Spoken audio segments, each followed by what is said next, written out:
Aam Aadmi party ਨੇ 4 ਰਾਜਾਂ ਦੀਆਂ 5 ਵਿਧਾਨ ਸਭਾ ਸੀਟਾਂ ਤੇ ਹੋਈਆਂ ਉਪ ਚੋਣਾਂ ਵਿੱਚ ਸ਼ਾਨਦਾਰ ਪ੍ਰਦਰਸ਼ਨ ਕੀਤਾ। ਪਾਰਟੀ ਨੇ ਪੰਜਾਬ ਅਤੇ ਗੁਜਰਾਤ ਵਿੱਚ ਇੱਕ-ਇੱਕ ਸੀਟ ਜਿੱਤ ਕੇ ਆਪਣੀ ਤਾਕਤ ਵਿਖਾਈ। ਖਾਸ ਗੱਲ ਇਹ ਹੈ ਕਿ ਇਸ ਜਿੱਤ ਤੋਂ ਬਾਅਦ ਆਪ ਕਨਵੀਨਰ ਅਤੇ ਦਿੱਲੀ ਦੇ ਸਾਬਕਾ ਮੁੱਖ ਮੰਤਰੀ ਅਰਵਿੰਦ ਕੇਜਰੀਵਾਲ ਨੇ ਭਾਜਪਾ ਤੇ ਕਾਂਗਰਸ ਦੋਵਾਂ ਤੇ ਨਿਸ਼ਾਨਾ ਸਾਧਿਆ।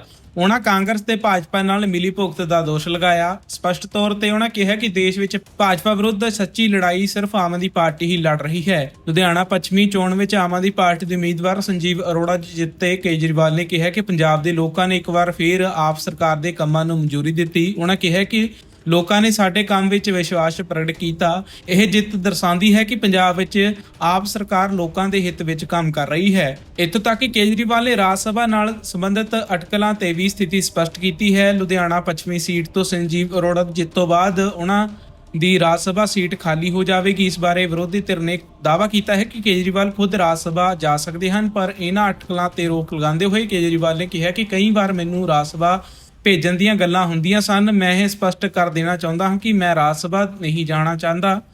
ਪਾਰਟੀ ਦੀ ਰਾਜਨੀਤਿਕ ਮਾਮਲਿਆਂ ਦੀ ਕਮੇਟੀ ਇਹ ਫੈਸਲਾ ਕਰੇਗੀ ਕਿ ਸੀਟ ਤੇ ਕੌਣ ਚੋਣ ਲੜੇਗਾ। ਮਾਨਸੂਨ ਪੰਜਾਬ ਵਿੱਚ ਦਾਖਲ ਹੋ ਗਿਆ ਹੈ। ਦੱਸਦੀ ਕਿ ਅਗਲੇ 4 ਤੋਂ 5 ਦਿਨਾਂ ਵਿੱਚ ਚੰਡੀਗੜ੍ਹ ਅਤੇ ਪੰਜਾਬ ਸਮੇਤ ਹਰਿਆਣਾ ਵਿੱਚ ਭਾਰੀ ਮੀਂਹ ਪੈਣ ਦੀ ਚੇਤਾਵਨੀ ਜਾਰੀ ਕੀਤੀ ਗਈ ਹੈ। ਮੌਸਮ ਵਿਭਾਗ ਮੁਤਾਬਕ ਦੱਸਿਆ ਗਿਆ ਹੈ ਕਿ ਮੌਸਮ ਵਿਭਾਗ ਨੇ ਅਗਲੇ 2 ਦਿਨਾਂ ਵਿੱਚ ਮਾਨਸੂਨ ਪੰਜਾਬ ਦੇ ਕੁਝ ਹੋਰ ਹਿੱਸਿਆਂ ਨੂੰ ਕਵਰ ਕਰ ਲਵੇਗਾ। ਵਿਭਾਗ ਨੇ ਅਗਲੇ 6 ਦਿਨਾਂ ਲਈ ਪੰਜਾਬ ਵਿੱਚ ਕਈ ਥਾਵਾਂ ਤੇ ਤੇਜ਼ ਗਰਜ ਦੇ ਨਾਲ ਭਾਰੀ ਮੀਂਹ ਪੈਣ ਦੀ ਚੇਤਾਵਨੀ ਜਾਰੀ ਕੀਤੀ ਹੈ। ਇਸ ਦੌਰਾਨ ਖਾਸ ਕਰਕੇ 25 ਜੂਨ ਲਈ ਬਹੁਤ ਭਾਰੀ ਮੀਂਹ ਪੈਣ ਦੀ ਸੰਗਤਰੀ ਚੇਤਾਵਨੀ ਜਾਰੀ ਕੀਤੀ ਗਈ ਹੈ। ਇਸ ਸੰਬੰਧੀ ਹੋਰ ਜਾਣਕਾਰੀ ਦਿੰਦੇ ਹੋਏ ਮੌਸਮ ਵਿਭਾਗ ਦੇ ਡਾਇਰੈਕਟਰ ਨੇ ਕਿਹਾ ਕਿ 2 ਦਿਨਾਂ ਬਾਅਦ ਮਾਨਸੂਨ ਚੰਡੀਗੜ੍ਹ ਸਮੇਤ ਪੰਜਾਬ ਅਤੇ ਹਰਿਆਣਾ ਦੇ ਸਾਰੇ ਜ਼ਿਲ੍ਹਿਆਂ ਨੂੰ ਕਵਰ ਕਰ ਲਵੇਗਾ। ਇਸ ਵਾਰ ਮਾਨਸੂਨ ਬਹੁਤ ਸਰਗਰਮ ਹੋਣ ਵਾਲਾ ਹੈ ਤੇ ਬਹੁਤ ਭਾਰੀ ਬਾਰਿਸ਼ ਹੋਣ ਦੀ ਉਮੀਦ ਹੈ। ਲੁਧਿਆਣਾ ਉਪ ਚੋਣ ਦੇ ਨਤੀਜਿਆਂ ਤੋਂ ਬਾਅਦ ਬੋਲਦਿਆਂ ਪੰਜਾਬ ਕਾਂਗਰਸ ਦੇ ਪ੍ਰਧਾਨ ਅਮਰਿੰਦਰ ਸਿੰਘ ਰਾਜਾ ਵੜਿੰਗ ਨੇ ਕਿਹਾ ਕਿ ਕਾਂਗਰਸ ਨੇ ਚੋਣ ਬਹੁਤ ਵਧੀਆ ਢੰਗ ਨਾਲ ਲੜੀ। ਮੈਂ ਵਰਕਰਾਂ ਤੇ ਸਾਥੀਆਂ ਨੂੰ ਵਧਾਈ ਦਿੰਦਾ ਹਾਂ, ਜਿਸ ਵਿੱਚ ਸਰਕਾਰ ਨੇ ਹਰ ਤਰ੍ਹਾਂ ਦੀ ਰਣਨੀਤੀ ਅਪਣਾਈ, ਜਿਸ ਵਿੱਚ ਉਪ ਚੋਣ ਆਮ ਤੌਰ ਤੇ ਸੱਤਾ ਵਿੱਚ ਆਉਣ ਵਾਲੀਆਂ ਸਰਕਾਰਾਂ ਹੀ ਜਿੱਤਦੀਆਂ ਹਨ। ਭਵਿੱਖ ਲਈ ਸਾਨੂੰ ਸੋਚਣਾ ਪਵੇਗਾ ਕਿ ਅਸੀਂ ਹੋਰ ਮਜ਼ਬੂਤੀ ਨਾਲ ਕਿਵੇਂ ਲੜ ਸਕਦੇ ਹਾਂ, ਜਿਸ ਬਾਰੇ ਅਸੀਂ ਆਉਣ ਵਾਲੇ ਦਿਨਾਂ ਵਿੱਚ ਚਰਚਾ ਕਰਾਂਗੇ। ਜਦੋਂ ਉਪ ਚੋਣ ਜਿੱਤ ਕੇ ਆਮ ਆਦਮੀ ਪਾਰਟੀ ਨੂੰ ਇਹ ਨਹੀਂ ਸੋਚਣਾ ਚਾਹੀਦਾ ਕਿ ਉਹਨਾਂ ਨੇ ਵੱਡਾ ਕੰਮ ਕੀਤਾ ਹੈ। ਸੱਤਾ ਦੇ ਸੈਮੀਫਾਈਨਲ ਬਾਰੇ ਬੋਲਦਿਆਂ ਉਹਨਾਂ ਕਿਹਾ ਕਿ ਸੱਤਾਧਾਰੀ ਪਾਰਟੀ ਦਾ ਹੀ ਉਮੀਦਵਾਰ ਜਿੱਤਦਾ ਹੈ। ਪਾਰਟੀ ਦੇ ਵਿਵਾਦ ਬਾਰੇ ਉਹਨਾਂ ਕਿਹਾ ਕਿ ਪਾਰਟੀ ਵਿੱਚ ਇਸ ਬਾਰੇ ਚਰਚਾ ਕੀਤੀ ਜਾਵੇਗੀ। ਲੁਧਿਆਣਾ ਜਿਮਨੀ ਚੋਣ ਵਿੱਚ ਆਮ ਆਦਮੀ ਪਾਰਟੀ ਦੀ ਉਮੀਦਵਾਰ ਸੰਜੀਵ ਅਰੋੜਾ ਦੀ ਜਿੱਤ ਹੋਈ ਹੈ। ਉਹਨਾਂ ਨੇ ਵਿਰੋਧੀਆਂ ਨੂੰ ਹਰਾ ਦਿੱਤਾ। ਉਹਨਾਂ ਨੇ ਮੁਕਾਬਲੇ ਵਿੱਚ ਖੜੇ ਕਾਂਗਰਸ ਪਾਰਟੀ ਦੇ ਉਮੀਦਵਾਰ ਭਾਰਤ ਭੂਸ਼ਣ ਆਸ਼ੂ, ਸ਼੍ਰੋਮਣੀ ਅਕਾਲੀ ਦਲ ਦੇ ਉਮੀਦਵਾਰ ਪਰਪਕਾਰ ਸਿੰਘ ਘੁੰਮਣ ਅਤੇ ਭਾਜਪਾ ਦੇ ਉਮੀਦਵਾਰ ਜੀਵਨ ਗੁਪਤਾ ਨੂੰ ਚੋਣਾਂ ਵਿੱਚ ਹਰਾ ਦਿੱਤਾ। ਆਮ ਆਦਮੀ ਪਾਰਟੀ ਦੇ ਉਮੀਦਵਾਰ ਸੰਜੀਵ ਅਰੋੜਾ ਨੇ 10,000 ਤੋਂ ਵੱਧ ਵੋਟਾਂ ਹਾਸਲ ਕਰਕੇ ਜਿੱਤ ਪ੍ਰਾਪਤ ਕੀਤੀ।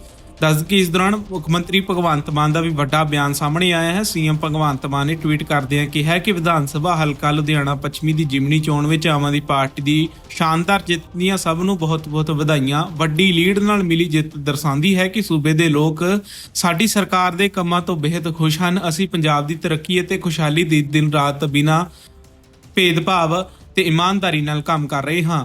ਦੱਸਦੀ ਕਿ ਵਰਕਰਾਂ ਤੇ ਸਮਰਥਕਾਂ ਦਾ ਕਹਿਣਾ ਹੈ ਕਿ ਆਉਣ ਵਾਲੇ ਸਮੇਂ ਵਿੱਚ ਆਮ ਆਦਮੀ ਪਾਰਟੀ ਵਿਧਾਨ ਸਭਾ ਚੋਣਾਂ ਦੌਰਾਨ ਪੰਜਾਬ ਵਿੱਚ ਮੁੜ ਆਪਣੀ ਸਰਕਾਰ ਬਣਾਵੇਗੀ। ਵਰਕਰਾਂ ਦਾ ਕਹਿਣਾ ਹੈ ਕਿ ਸੰਜੀਵ ਅਰੋੜਾ ਨੇ ਲੁਧਿਆਣਾ ਵਿੱਚ ਬਹੁਤ ਸਾਰੇ ਕੰਮ ਕਰਵਾਏ, ਜਿਸ ਕਾਰਨ ਲੋਕਾਂ ਨੇ ਉਹਨੇ ਬੜੇ ਉਤਸ਼ਾਹ ਨਾਲ ਵੋਟਾਂ ਪਾਈਆਂ। ਦੱਸਦੇ ਕਿ ਲੁਧਿਆਣਾ ਜਿਮਨੀ ਚੋਣ ਵਿੱਚ ਆਮ ਆਦਮੀ ਪਾਰਟੀ ਦੇ ਉਮੀਦਵਾਰ ਸੰਜੀਵ ਅਰੋੜਾ ਦੀ ਜਿੱਤ ਹੋਈ ਹੈ। ਉਹਨਾਂ ਨੇ ਆਪਣੇ ਵਿਰੋਧੀਆਂ ਨੂੰ ਹਰਾ ਦਿੱਤਾ। ਉਹਨਾਂ ਨੇ ਮੁਕਾਬਲੇ ਵਿੱਚ ਖੜੇ ਕਾਂਗਰਸ ਪਾਰਟੀ ਦੇ ਉਮੀਦਵਾਰ ਭਾਰਤ ਭੂਸ਼ਣ ਆਸ਼ੂ, ਸ਼੍ਰੋਮਣੀ ਅਕਾਲੀ ਦਲ ਦੇ ਉਮੀਦਵਾਰ ਪਰਪਕਾਰ ਸਿੰਘ ਘੁੰਮਣ ਅਤੇ ਭਾਜਪਾ ਦੇ ਉਮੀਦਵਾਰ ਜੀਵਨ ਗੁਪਤਾ ਨੂੰ ਚੋਣਾਂ ਵਿੱਚ ਹਰਾ ਦਿੱਤਾ। ਦੱਸਦੇ ਕਿ ਆਮ ਆਦਮੀ ਪਾਰਟੀ ਦੇ ਉਮੀਦਵਾਰ ਸੰਜੀਵ ਅਰੋੜਾ ਨੇ 10,000 ਤੋਂ ਵੱਧ ਵੋਟਾਂ ਹਾਸਲ ਕਰਕੇ ਇਹ ਜਿੱਤ ਪ੍ਰਾਪਤ ਕੀਤੀ है। पंजाब की लोकसभा वेस्ट की सीट पे जितने मार्जिन से हम लोग ये दोनों सीटें जीते थे 2022 में, आज उससे डबल मार्जिन से, लगभग डबल मार्जिन से ये दोनों सीटें हम लोग जीते हैं। ये एक बहुत बड़ा संकेत इस बात का है कि पंजाब में हमारी सरकार है।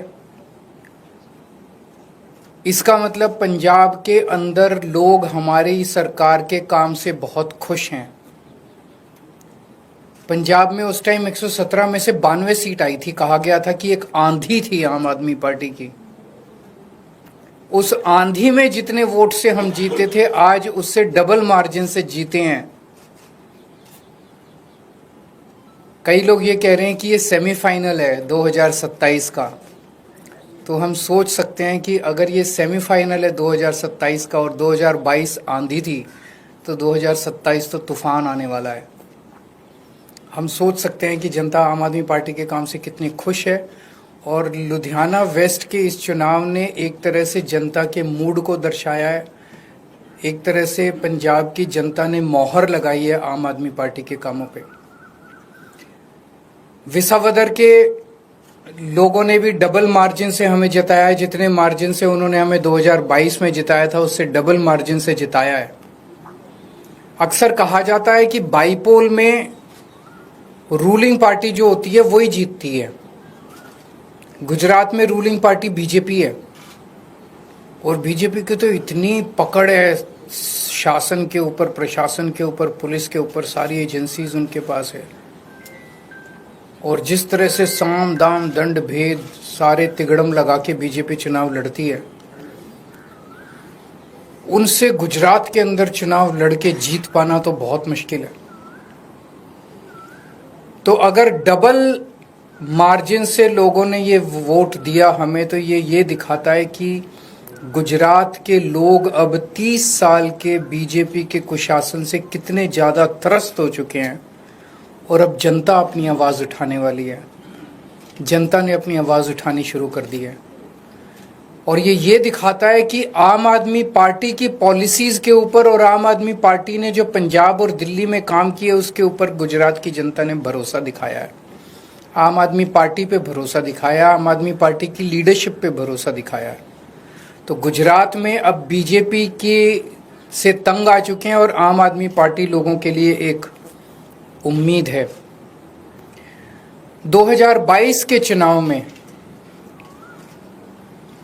कांग्रेस को 17 सीट मिली थी गुजरात में, आम आदमी पार्टी को 5 सीट मिली थी। पिछले 3 साल में कांग्रेस के 5 एमएलए छोड़ के चले गए बीजेपी में। आम आदमी पार्टी का 5 में से 1 एमएलए छोड़ के गया बीजेपी में। इन 5 सीटों पे जो कांग्रेस के छोड़ के गए थे, पिछले साल चुनाव हुए थे, 5 की 5 सीट कांग्रेस हार गई और बीजेपी के पास चली गई। 1 सीट पे जो बीजेपी ने हमारा एमएलए चोरी किया था, आज बीजेपी से हम वो सीट वापस छीन के ले आए हैं। इससे ये दिखाता है कि गुजरात के अंदर टक्कर सीधे बीजेपी और आम आदमी के पार्टी के बीच में है। अभी भी 2 सीटों पे चुनाव हुए, 1 सीट बीजेपी जीती है, 1 सीट आम आदमी पार्टी जीती है। और ये दोनों जगह चुनाव कांग्रेस और बीजेपी मिलके लड़े। अब कांग्रेस का स्टेटस सभी राज्यों के अंदर एक ही रह गया है, बीजेपी के हाथ की कठपुतली बनके बीजेपी को जिताने की कोशिश करना। विसावदर के अंदर जिस तरह से कांग्रेस ने, दिल्ली के अंदर सबने देखा जिस तरह से कांग्रेस ने बीजेपी की मदद की, विसावदर के अंदर जिस तरह से कांग्रेस ने बीजेपी को जिताने के लिए पूरी एड़ी चोटी का पसीना लगा दिया। पूरी की पूरी कांग्रेस की लीडरशिप, टॉप लीडरशिप जो है वो बीजेपी की जेब में बैठी है, बीजेपी के हाथ की कठपुतली है। एक कांग्रेस का आम कार्यकर्ता बीजेपी को हराना चाहता है, एक कांग्रेस का लोकल लीडर अब बीजेपी को हराना चाहता है, लेकिन कांग्रेस की टॉप लीडरशिप वो देखता है कि वो सारी की सारी बीजेपी की गोद में बैठी है, बीजेपी की हाथ की कठपुतली है, बीजेपी की जेब में है। तो आज मैं इस मंच के माध्यम से कांग्रेस के आम कार्यकर्ताओं को भी कहना चाहता हूं कि कांग्रेस से उम्मीद मत करना कि वो कभी भी बीजेपी को हराएगी। उनकी बहुत कोजी रिलेशनशिप है टॉप पे।